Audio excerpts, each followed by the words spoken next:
दिनै तामुलपुराव फर्मार एनडिबि फोरनि दफाखौ बिथा खालामनानै आरोबाव सेकेन्ड फेजनि थाखाय फिक्स डिप'जिट 4 लाख बेखौ राननाय जादों। बेवहाय आंखौ लेंहरनायाव आं फैदों। बियो गेदेर प्रग्राम। बेवहाय दिनै 1100नि बारा फर्मार एनडिबि बिथांमोननो राननानै होनाय जागोन। अलरेडि रानगासिनो दङ। आरोबाव खोनानाय मोनदों आरो रायलायनानै सोंनानै मिथिदों जे आरोबाव थालांनाय माखासे केडारफोरनि थाखायबो फिक्स डिप'जिटखौ राननानै होनाय जागोन आरो बियो गोबाव जानाय नंलिया। दा बाथ्राया जाबाय बेबादि खामानिया एकर्डनि उनाव दिनै 1.5 बोसोर जालांबाय, 2 बोसोर जालांबाय। बेफोर खामानिया जोबनांगौमोन।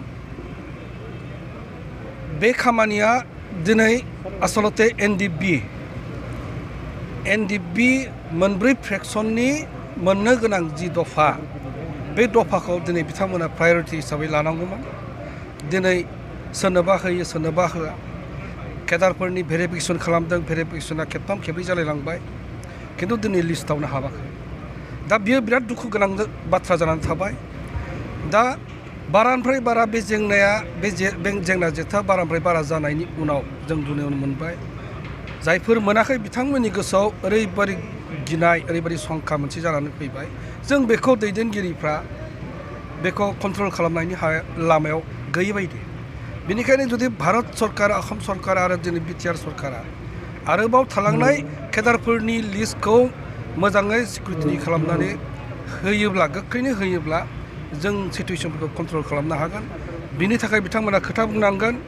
बेखौ दिनै बिथांमोना फोरमायना होनांगोन आसलते मानो खावसेया मोनो, माखासेया मानो मोना।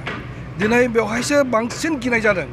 मानोना दिनै जोङो हिसाब दङ। जोङो एनडिबि दाजेननानै दिनै जोङो फाउन्डार हिसाबै एनडिबिआ गासै मोनब्रै फ्रेक्सनाव बेसेबां दं जों मिथियो।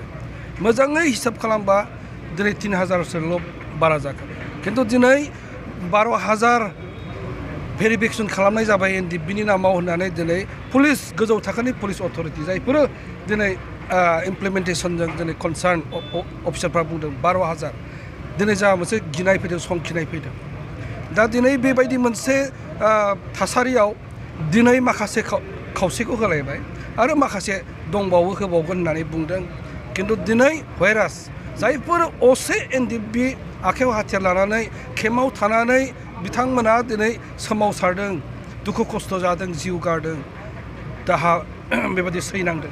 बेबायदि केडारफ्रा दिनै मोनाब्ला जों सिटुएसनखौ बोरै कन्ट्रल खालामनो? बेनिखायनो बिटिआर सरकारा दिनै आसाम सरकारखौ जों खावलायो मोननो गोनां आरो दिनै आफादा लिस्ट होनाय, एकर्डनि उनाव लिस्ट होनाय केडारफोरखौ एप्रुभ खालामनांगौ, थाबैनो एप्रुभ खालामनांगौ आरो मोननायनि बेबस्थाखौ खालामना होनांगौ।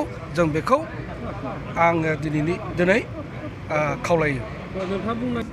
जोङो आन्दाज दङ, जों मिथियो, हिसाब लादों जे एनडिबिआ 3000सोल' जागोन। मोजाङै हिसाब खालामोबा बिनिफ्राय बारा जाया। खिन्थु दिनै 12,000आ बोरै ओंखारहैखो? बेखौ जोंहा सन्देह जादों। सोर बियो, सोर बिसोरो? दा बेबादि मानसिफ्रा दिनै जों नुबाय बेबादि केडारफ्रासो हाबदों होनना जोंहा फोथायनाय मोनसे दङ।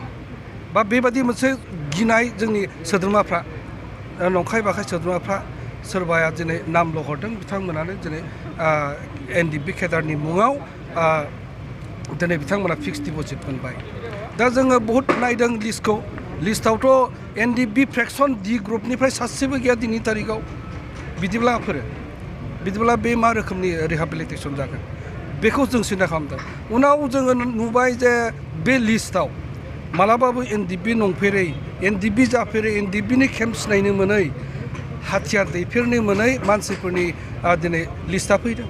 बेवहाय जोंथ' नुबाय, बयबो बुंबाय नैबे बियो माने दाबो एबसुनि खामानि मावो, बियो दाबो आन्सलिकनि प्रेसिडेन्ट, बियो दिनै डिस्ट्रिक्टनि सोद्रोमा, बेबायदि होननानै रिपर्ट होदों। बिदिब्ला बेफोर बोरै फैखो मानो भेरिफिकेसन जाखो जोंहा दिनै सोरबा बर' गथ'आ एनडिबिनि माने रिहेबिलिटेसन मोननायाव जोंहा बाधा गैया खारन गासैबो बर'फ्रा दिनै दुलाराय बर' फरायसानिफ्राय आरम्भ खालामनानै गासैबो सेक्रिफाइस खालामदों आन्दलन खालामदों बिसोरबो मोननांगौ खिन्थु दिनै सोरबा एबसुनि सोद्रोमाफ्रा मोनोब्ला बिथांमोन बुंमोन एबसुनि भलन्टियार होननानै बुंमोन बेवहाय बाधा गैया खिन्थु दिनै मोनसेबो जानायखौ जों नुनो मोनाखै दासिम फिक्स डिप'जिटसो होदों दासिम फिक्स डिप'जिटसो मोनदों एनडिबिनि सोद्रोमाफ्रा बे थाखाखौ लन लानानैसो माबा मोनसे खालामनो गोसो जादोंमोन खिन्थु नुबाय दिनै बे 3 लाख 2 लाख लन होबाय बे 3 लाख लनजों दिनै बिथांमोना बेबादि परिबेसाव जेबो खालामनो हाया जाय एनडिबि केडारा 34 बोसोर हाग्रायाव थानानै दिनै दुखु खस्थ' खालामदों न' बां गारदोंमोन बिथांमोना दिनै फैनानै माने हाबा हुखा जाबाय न' खालामनो गोनां दिनै थानो गोनां गथ' गथायफ्रा देरबाय बिथांमोननि जानाय लोंनाय गावनि थांनानै थानायनि सिन्था खालामनायावनो 2 लाख माने 2.5 लाख थाखा ओरैनो थांगोन गतिके बे 2 लाख 2.5 लाख थाखाजों दिनै सरकारा दाउ फिनो होदों अमा फिनो होदों बे बोरै जागोन बे माबायदि रिहेबिलिटेसन जागोन बेलाय दा जोङो नुबाय जे बेंकनिफ्राय ओंखारनायखाय बेंकआव लन लानायखाय गाबोननिफ्राय जों दिनै सुद होनो गोनां जागोन आरो सुदखौ होनो हायाखै दिनै बिनि कम्पाउन्ड इन्टारेस्ट जेब्ला होनो गोनां जागोन जोङो सासेबो एनडिबिया बै 4 लाख थाखाखौ जों मोनहैया बे खुनु दिना जाया बेखौ बयबो हिसाब खालामनानै मिथियो दा जोंहा बेबादि मोनसे बेल' नङा एनडिबिनि समस्या दिनै मार्टियार्सफोरखौ जों दिनै हिसाब खालामनानै सरकारनो गथायदों 3,400 जननि बारा मार्टियार्स लिस्ट बेवहाय सिभिल मानसिबो दङ आरो दिनै एनडिबि केडारफोरबो दङ बिथांमोना मोननायनि खामानिखौ जागायदों होननानै आं बुंनो हाया खिन्थु जोङो सिसि बाइनिफ्राय अलरेडि माने गोजौ थाखोनि अफिसारफोरनो गभर्नमेन्टनो गथायबाय जोंनि लिस्टखौबो जों गथायना दोनदों बेनिफ्राय मोनसे बाथ्रा दंबावो जोंहा केसेस बेनो बिराद इम्परटेन्ट बाथ्राबाव जोंनि केडारफ्रा दाबो सामन फैयो दाबो दिनै वारेन्ट फैयो बिथांमोनखौ न'आव नागिरहैयो आरो दिनै मालाबा थानायाव थांनो गोनां जादों मालाबा कर्टआव नुजाहैनो गोनां जादों जोङो दिनै बर' हारिया बर' जाथिया स्पेसियेलि एनडिबिफ्रा जायफ्रा हाग्रायाव थादोंमोन बिथांमोनाव थाखा फैसा गैया जों दिनै थानायाव नुजाहैनो हाया कर्टआव जों दिनै एपियार जानो हाया दिनै बेफोरबादि एपियार माने बेबादि सामन फैनायखौ जों बुंदों आरो असम सरकारनि मानसिफोरखौ जिहेतु एटलिस्ट जिहेतु एकर्डआ जाबाय बिनिखायनो सामन आरो वारेन्ट फैनो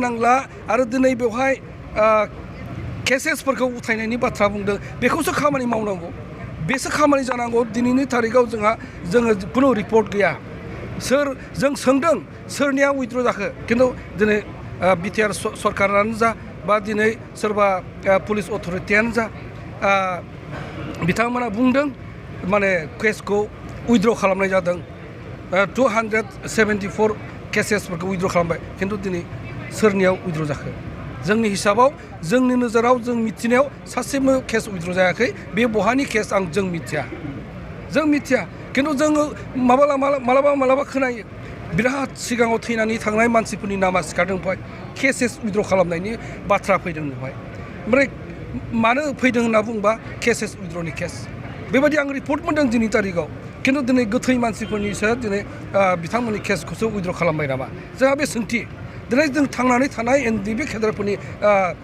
दिनै लिस्टआ मानो आउट जाया दिनै केसेसफ्रा मानो उइथड्र जानायनि खुनु मोनसे रिपर्ट गैया आरो दिनै मोनदों होनदों केस उइथड्र जादों सोरनिया उइथड्र जादों बे लिस्टखौथ' होमोन मार्टियार्सफ्रा साबेसे मोनखो थांनाय एसेम्ब्लियाव माने गोथार मोनसे सदनाव जोंनि माखासे एमसिएलएफ्रा सोंदों साबेसेया दिनै माबाया